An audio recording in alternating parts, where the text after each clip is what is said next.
They always say identity theft happens to careless people. The ones who share passwords, click random links, leave paperwork lying around. I used to believe that too. I built my whole adult life around not being that guy. I froze my credit until I needed it, shredded every document with my name on it, stored everything else in a locked drawer. My coworkers joked that I treated paperwork like evidence. Maybe I did. When you grow up watching your father lose everything because he trusted the wrong business partner, you learn early that the world doesn't forgive naive men. So when I say I never expected the person who ruined my life, or almost did, to be someone I worked beside for 3 years, someone I ate lunch with twice a week, someone who joked about how organized I was, I need you to understand I wasn't stupid. I wasn't reckless. I just didn't see the threat coming from someone who smiled at me every morning. Her name was Melissa. Early 30s, loud laugh, always tapping her pen on meetings, one of those people who created the illusion of closeness without ever letting you see who she actually was. We weren't friends, not really, but she treated me like we were close, asked about my weekend, teased me for microwaving the same meal prep containers every Tuesday, borrowed my stapler, my charger, my time. Small things, the kinds of things that look harmless until you realize how much access harmless gives someone. The first red flag was so tiny it barely registered. One day she asked if I could print a form from my workstation, because hers was doing that thing again where the printer won't connect. I didn't think twice. It wasn't sensitive, just an HR update. But she hovered a little too close when I typed in my login, close enough to see a few digits of my employee ID. I remember leaning back, blocking her view with my shoulder. She laughed it off. Relax, I'm not trying to steal your identity. I laughed too. That was my first mistake. But the real shift started months later. She began wearing stress like perfume, always complaining about bills, her ex, her rent shooting up. I listened, nodded, offered generic sympathy. I didn't offer solutions. I'd learned years ago that helping the wrong person can turn you into the villain in their story. Still, I understood why she talked to me. I was quiet. I didn't gossip. People tell quiet men all sorts of things because silence feels safe. It happened on a Thursday. Nothing dramatic. Nothing cinematic. I came home from work, checked my mailbox, and saw an envelope from a bank I didn't use. I almost tossed it. Probably some promotional nonsense, but something about the weight of it made me tear it open. Inside was a letter with my full name printed in bold at the top. Thank you for choosing Horizon Federal. Your personal loan of $90,000 has been approved. I read it 3 times, waiting for my heartbeat to slow. It didn't. I checked the account number, not mine. The repayment schedule, not mine. But my address, my date of birth, my partial SSN, all correct. I felt something cold settle in my stomach as I scanned the page again. The loan wasn't pending. It wasn't in review. It was issued. Someone out there had $90,000 attached to my identity. My first thought wasn't anger. It was disbelief, then fear. I called the number on the letter, and after a long hold, a tired representative confirmed it. A loan had been issued under my name 3 days ago. I told her I never applied. She asked if maybe someone close to me had done it for me. I remember staring at the wall, wondering who the hell she thought I was. A man who casually lets people take out $90K loans in his name. I pushed harder. She said I'd need to file a fraud complaint, bring ID to a branch, and wait for the investigation. I hung up with my hands shaking. When something like this happens, your brain starts scanning your whole world, looking for the breach. Who had my full name? Everyone. My address, many, my SSN, HR, payroll, benefits. That was a closed circle. My stomach tightened. The next morning at work, Melissa approached me with her usual bright expression, holding a coffee she didn't usually bring. Rough night? She asked. You look tired. Something in her tone wasn't concern. It was awareness, like she already knew why I looked like I hadn't slept. I didn't confront her, not yet. I just watched her more closely than she realized.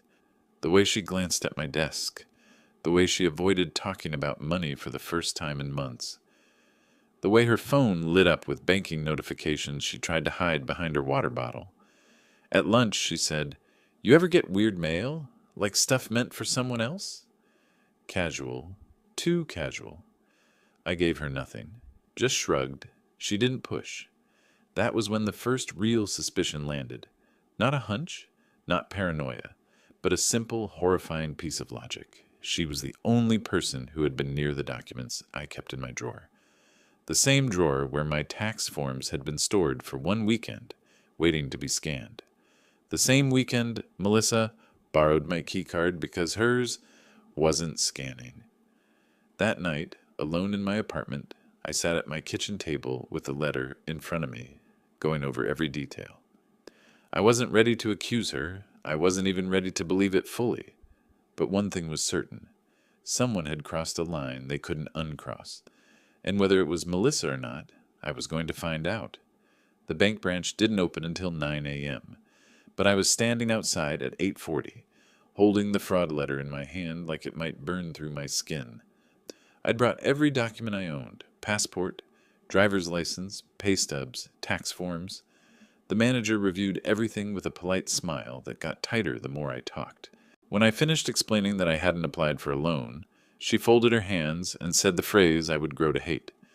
"Well, these situations can be complicated." Complicated.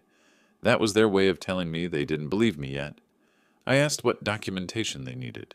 She listed it off like a script: fraud affidavit, police report, written statement, my signature compared to the loan application signature. When she pulled up the electronic file, she hesitated. And that hesitation told me something she wasn't saying. "Is there a problem?" I asked. She rotated the monitor slightly so I could see. The signature wasn't mine, but it wasn't obviously forged either. It was a close imitation. Close enough that someone who didn't know my handwriting might think I'd just signed in a hurry. My chest tightened. Someone had practiced. But what caught my attention wasn't the signature. It was the contact information listed under alternate phone number and backup email. A number I didn't recognize. An email I'd never created. But the structure of the username, first initial, last name plus 2 numbers, looked familiar. Not from my accounts, but from the naming pattern our company used for internal logins. Someone had built a temporary identity, using everything they learned by watching me at work.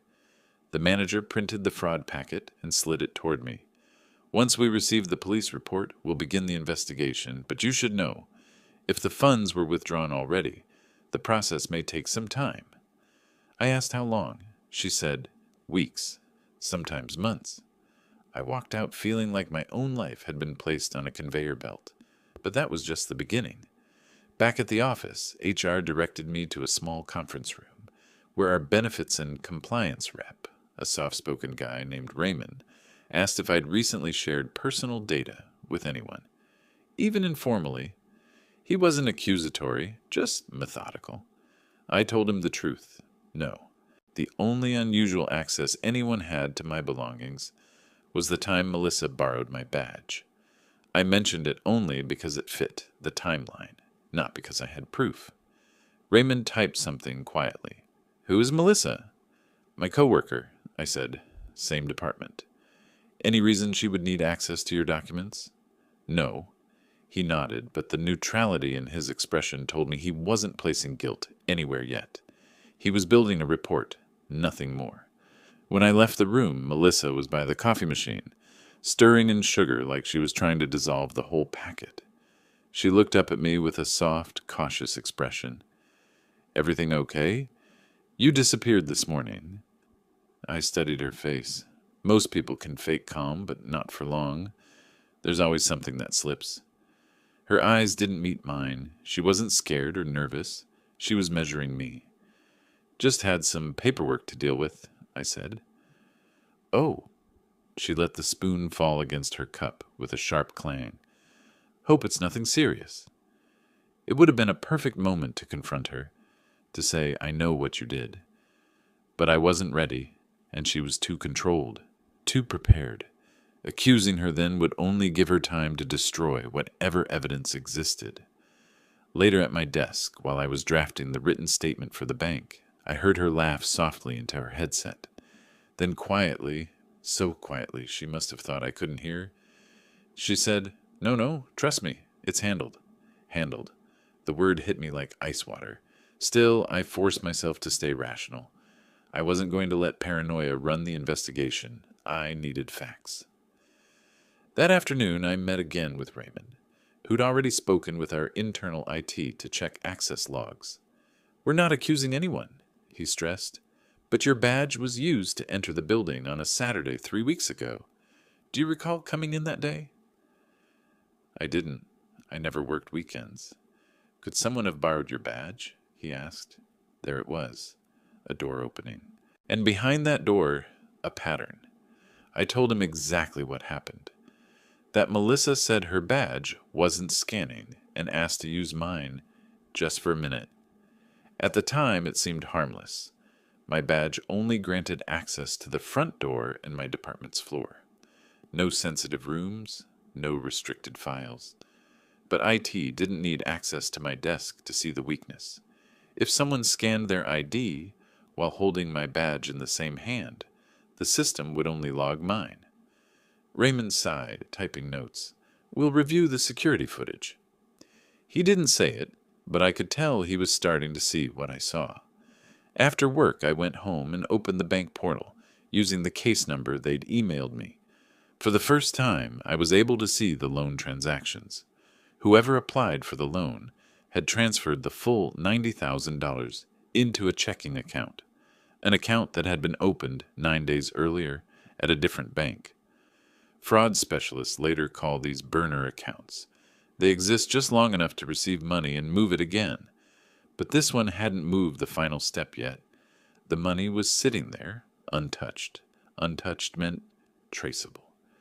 I stayed up half the night building a timeline, dates, badge logs, bank records, emails, every inconsistency. Not just to defend myself, but to understand how she'd done it. And the more I understood, the angrier I got. Because everything she'd used, she'd taken from moments when I was trying to be polite. The next morning, I tried something I'm not proud of. I asked Melissa casually if she wanted to grab lunch. Her eyebrows lifted, surprised. "Sure," she said. We ate at a sandwich shop near the office. She complained about a parking ticket, about her ex texting again about the cafeteria food. All normal, too normal. Then lightly I said, "Hey, weird question. Have you ever gotten mail meant for someone else at your place?" Her hand froze halfway between her sandwich and her mouth. "Why?" "No reason," I shrugged. "I think someone might have used my address for something." She swallowed hard, smiled too wide. People are crazy these days. But her eyes flicked away, not in guilt, but calculation. She knew I was getting close. When we got back, she walked a few steps ahead of me, pulling out her phone. And then silence, the kind that means something's gone wrong. 2 hours later, HR emailed me asking to schedule another meeting. IT had found something in the camera footage. They didn't tell me what. Not yet. I sat at my desk, breathing slowly, watching Melissa laugh with another coworker like nothing was happening. That was when I realized the rules had changed. I wasn't the one being investigated anymore. She was. And if she thought everything was under control, she was wrong. The next morning, I was called into HR before I'd even taken off my jacket. Raymond and an IT security specialist named Collins were already seated. He wasn't the intimidating trench coat type you see in movies, just a quiet man with a badge that said Information Governance, and the calm expression of someone who had seen every corporate screw-up imaginable. Collins opened a folder.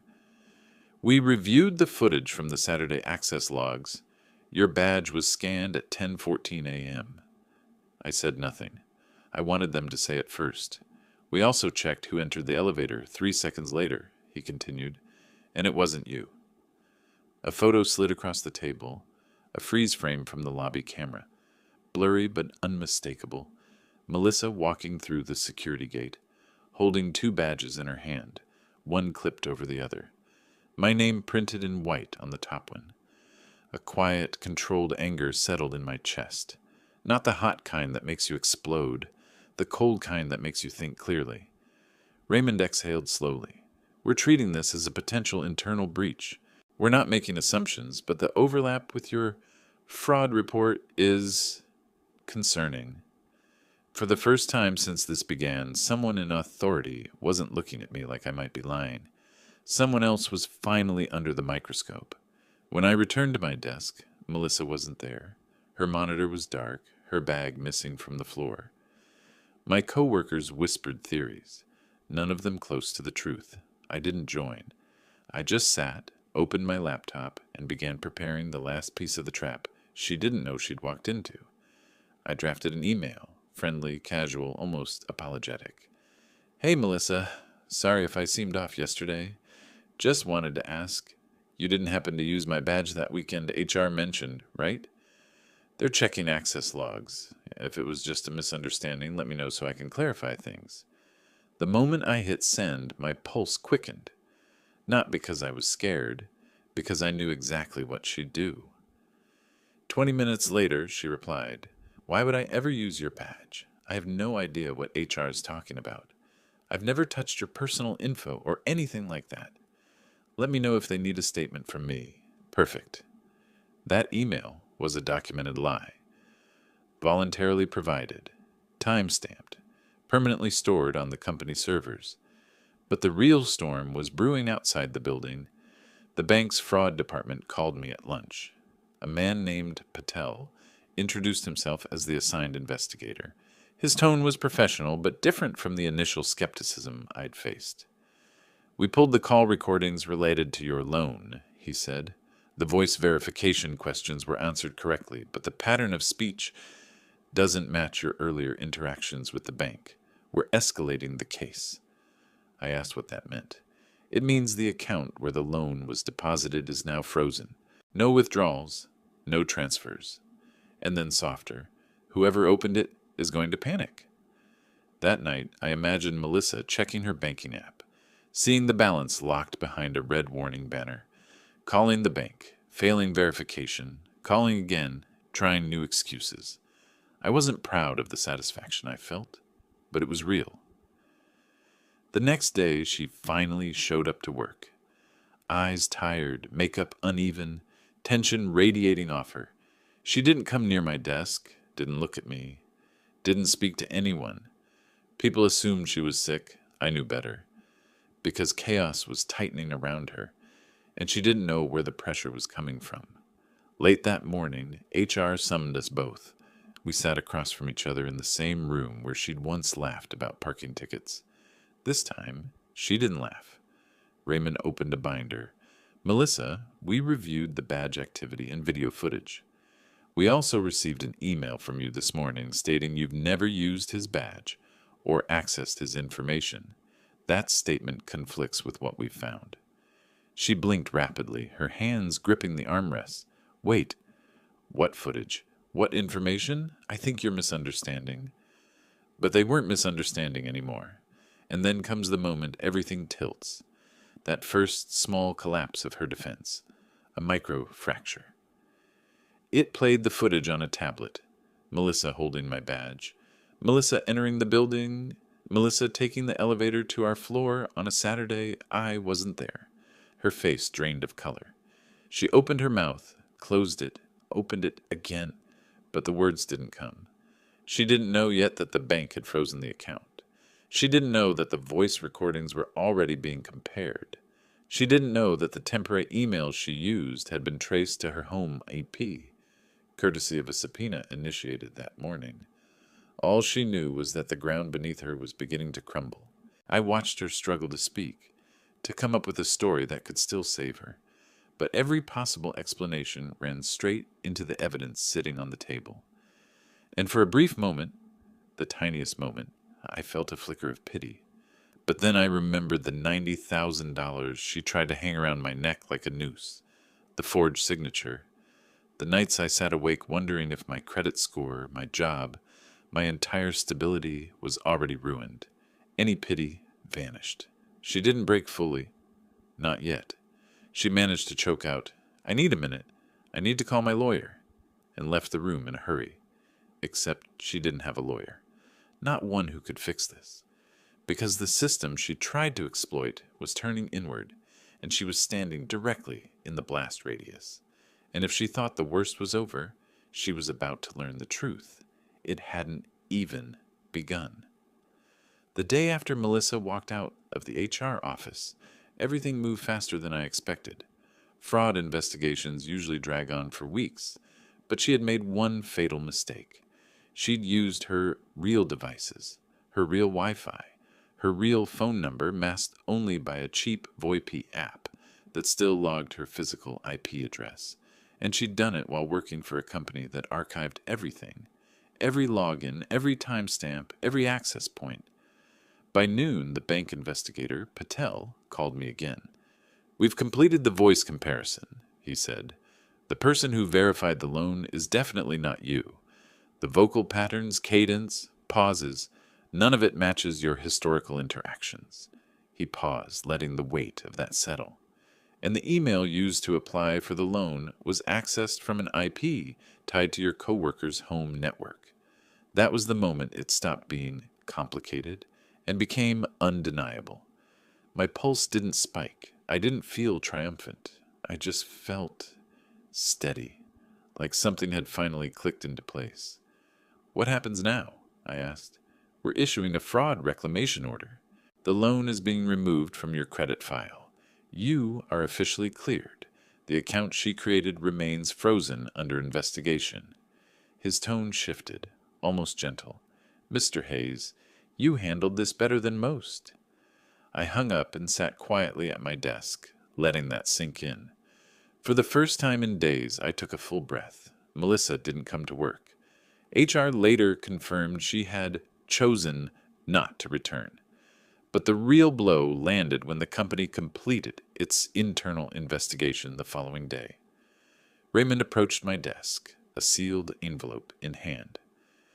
"This is for you," he said, "official notice." Inside was a letter stating that Melissa had been terminated for cause: unauthorized use of employee credentials, violation of data policy, and conduct inconsistent with corporate ethics standards. Clean, professional wording, but the meaning was razor sharp. She wasn't coming back. 2 hours later, I received another message, this one from the bank. "The full balance of the fraudulent loan has been transferred to the liability of the identified perpetrator. You hold zero responsibility." Zero. The most beautiful word I'd seen in weeks. Later that afternoon, Raymond asked me to step into a meeting room with Collins from IT. They wanted to debrief the entire situation, what I'd noticed, how I responded, what steps I took. I answered honestly. I wasn't trying to impress anyone.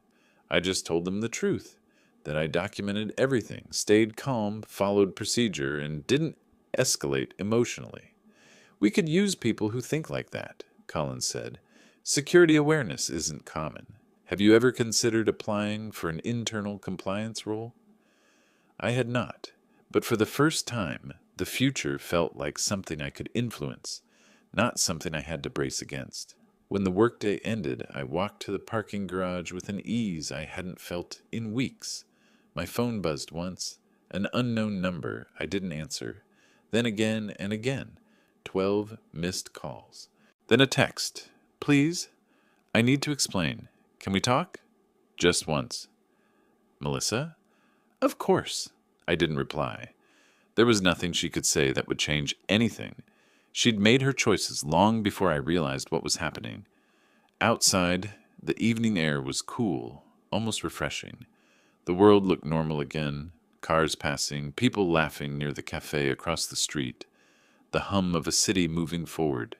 For days, everything had felt tight and suffocating.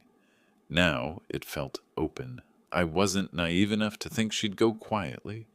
She would have to face charges, repayment orders, possibly court proceedings, but none of that belonged to me anymore. I wasn't her problem to manipulate. guilt trip, or frame. I wasn't the quiet coworker who waited too long to push back. I'd grown past that. At home, I pulled out the folder containing all my documents, the ones I once guarded like a fortress. I placed the fraud notice on top. Then I closed the drawer. It was over. And the strangest part wasn't the relief. It was the calm certainty that I would never let someone get that close to my life again without earning it. Boundaries, I realized, aren't walls to keep people out. They're gates, and you control who gets a key. Melissa tried to steal mine. She tried to borrow my face, my credit, my identity. She thought she could walk over me and leave me carrying a $90,000 corpse on my back. Instead, she walked into her own disaster. As for me, I didn't need revenge. I didn't need to humiliate her. All I needed was the truth, documented and undeniable, to do exactly what truth always does: finish the job for me. And for the first time in a long time, I felt like myself again. Not the quiet employee people overlook. Not the guy who watches everything but says nothing. Just a man who learned exactly how dangerous silence can be, and how powerful it becomes when you finally break it.